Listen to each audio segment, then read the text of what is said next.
الحمدللہ وحدہ والصلاة والسلام علی من لا نبی بعدہ اما بعد۔ ناظرین کرام، دروسی سیرت میں آج کے درس کا عنوان ہے حبشہ کی طرف پہلی ہجرت۔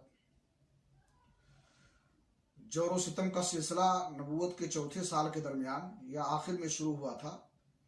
اور ابتداءً معمولی تھا، مگر دن بدن ماہ بماہ بڑھتا گیا، یہاں تک کہ نبوت کے 5ویں سال کا وسط آتے آتے اپنے شباب کو پہنچ گیا، حتیٰ کہ مسلمانوں کے لیے مکہ میں رہنا دوبھر ہو گیا اور انہیں ان پہم ستم رانیوں سے نجات کی تدبیر سوچنے کے لیے مجبور ہو جانا پڑا۔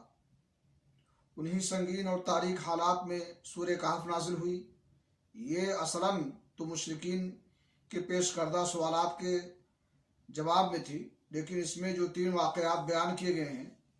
ان واقعات میں اللہ تعالیٰ کی طرف سے اپنے مومن بندوں کے لیے مستقبل کے بارے میں نہایت بلیغ اشارات تھے۔ چنانچہ اصحاب کہف کے واقعے میں یہ درس موجود ہے، جب دین و ایمان خطرے میں ہو تو کفر و ظلم کے مراکز سے ہجرت کے لیے تدبیر اختیار کرنا چاہیے اور تن بتقدیر نکل پڑنا چاہیے۔ ارشاد ہے وَإِذِ اعْتَزَلْتُمُوهُمْ مَا يَعْبُدُونَ إِلَّا اللَّهَ فَأْوُوا إِلَى الْكَهْفِ يَنشُرْ لَكُمْ رَبُّكُمْ مِنْ رَحْمَتِهِ وَيُهَيِّئْ لَكُمْ مِنْ أَمْرِكُمْ مِرْفَقًا۔ اور جب تم ان سے اور اللہ کے سوا ان کے دوسروں معبودوں سے الگ ہو گئے تو غار میں پناہ گیر ہو جاؤ،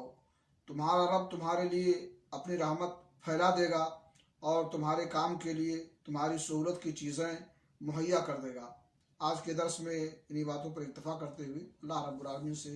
دعا کرتے ہیں کہ اللہ تعالی ہمیں اسلام پر ثابت قدم رکھے اور اس کے بقا اور تحفظ کے لیے ہمیں توفیق بخشے کہ ہم کوشش کریں اور ایمان پر قائم رہیں۔